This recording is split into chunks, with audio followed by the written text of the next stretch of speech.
اعوذ باللہ من الشیطان الرجیم، بسم اللہ الرحمن الرحیم۔ معزز ناظرین، السلام علیکم ورحمۃ اللہ وبرکاتہ۔ آج ہمارا موضوع ہے مشکلات کا حل۔ سیدنا ابو موسیٰ شعری رضی اللہ عنہ سے مروی ہے، وہ کہتے ہیں کہ رسول اللہ صلی اللہ علیہ وآلہ وسلم جب اپنے صحابہ میں سے کسی کو کسی کام کے لیے بھیجتے تو فرماتے، لوگوں کو اسلام کی دعوت دیتے وقت خوشخبریاں سنانا اور متنفر نہ کر دینا اور آسانیاں پیدا کرنا اور دین میں مشکلات پیدا نہ کر دینا۔ سیدنا انس بن مالک رضی اللہ عنہ سے مروی ہے کہ یمن کے لوگ رسول اللہ صلی اللہ علیہ وآلہ وسلم کے پاس آئے اور کہا کہ ہمارے پاس ایسا آدمی بھیجیں جو ہمیں دین کی تعلیم دے۔ آپ صلی اللہ علیہ وآلہ وسلم نے سیدنا ابو عبیدہ بن جراح رضی اللہ عنہ کا ہاتھ پکڑا اور ان کو ان کے ساتھ بھیجا اور فرمایا، یہ اس امت کا امین ہے۔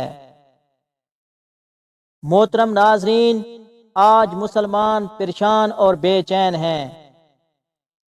میں عرض کروں گا کہ یہ امور اسلام کے خلاف نہیں ہیں، ہمیشہ ایسے مظالم اسلام پر ہوتے رہے ہیں۔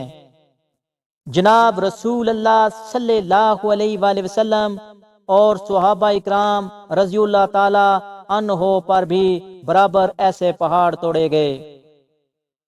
اسلام کی تاریخ اٹھا کر دیکھ لیجئے کہ مکہ مکرمہ کے مشرکین، مدینہ منورہ کے منافقین اور یہودی، اسی طرح دیگر مسلم ممالک کے ساتھ غیر مسلم اقوام ہمیشہ اس قسم کے اعمال کرتی رہی ہیں، جس کے بارے میں پہلے ہی سے اشارہ کر دیا گیا ہے کہ تم ضرور بضرور آئندہ اپنے مالوں اور جانوں پر آزمائے جاؤ گے۔ اور اسی قسم کی دیگر آیتیں قرآن مجید میں موجود ہیں۔ خلاصہ کلام یہ ہے کہ جو مظالم آج لوگ اسلام پر ڈھا رہے ہیں وہ ہر زمانے میں خدا کے سچے اور حقانی بندوں کے ساتھ کیے گئے ہیں۔ جناب رسول اللہ صلی اللہ علیہ وآلہ وسلم ارشاد فرماتے ہیں کہ جس قدر مجھ کو تکلیفیں پہنچائی گئیں کسی نبی کو نہیں پہنچائی گئیں۔ آپ اس حدیث مبارکہ سے اندازہ لگا سکتے ہیں کہ ہمارے نبی صلی اللہ علیہ وآلہ وسلم کو کس قدر تکلیفوں کا سامنا کرنا پڑا۔ آپ نے کبھی سوچا کہ آج امت مسلمہ پریشانیوں میں کیوں گھری ہوئی ہے؟ کوئی بیماری کا شکار ہے، کوئی قرض دار ہے اور کوئی خودکشی کا خواہش مند ہے۔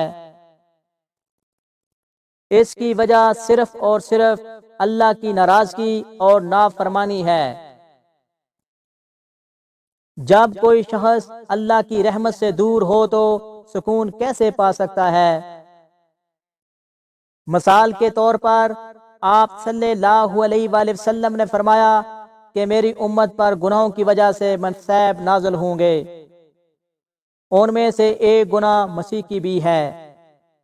اس کے برعکس ہم یہ کہتے ہیں کہ مسیح کی روح کی غذا ہے، اور اللہ کا فرمان ہے، میری یاد روح کی غذا ہے اور سکون کا ذریعہ ہے۔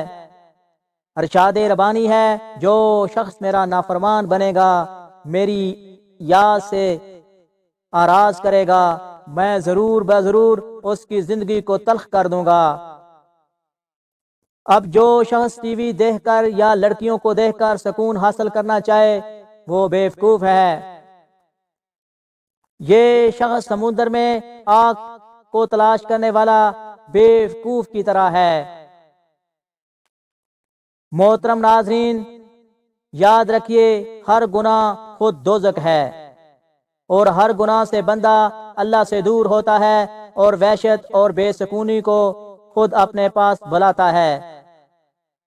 گناہ کے شروع میں تو مزہ آتا ہے، مگر اس کے بعد ایک طریق اندھیری رات ہے۔ حضرت مولانا مفتی محمود الحسن گنگولی رحمت اللہ علیہ نے لکھا ہے کہ ایک بزرگ نے خواب میں آپ صلی اللہ علیہ وآلہ وسلم کی زیارت کی اور پوچھا آپ کی امت پریشان کیوں ہے؟ فرمایا کہ اس کی 3 وجوہات ہیں۔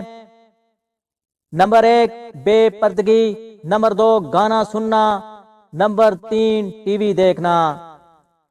آپ صلی اللہ علیہ وآلہ وسلم نے فرمایا، بخاری شریف کی حدیث ہے، میری پوری امت کو معاف کیا جا سکتا ہے مگر اعلانیہ گناہ کرنے والوں کو معاف نہیں کیا جائے گا۔ اب ہم درج ذیل گناہ کر کے کھلم کھلا اللہ سے اعلان جنگ اور بغاوت کرتے ہیں، پھر کہتے ہیں کہ سکون نہیں ہے۔ آپ صلی اللہ علیہ وآلہ وسلم انسانیت کے سب سے بڑے حکیم ہیں۔ آپ نے امت مسلمہ کو سکون کے اصول کا اتنا زبردست نقصہ بتلایا ہے جس کی قیمت بقول ایک اللہ والے 1 کروڑ روپے سے بھی زیادہ ہے۔ وہ نقصہ کیا ہے؟ فرمایا جو سکون حاصل کرنا چاہتا ہے اسے چاہیے کہ وہ دنیاوی اعتبار سے اپنے سے نیچے والوں کو دیکھے، اوپر والوں کو نہ دیکھے۔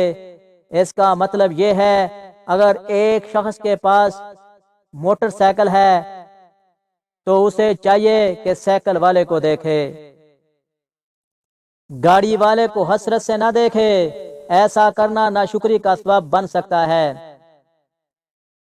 اللہ تعالی ہم سب کو آپ صلی اللہ علیہ وآلہ وسلم کی سچی اتباع کی توفیق عطا فرمائے، آمین ثم آمین۔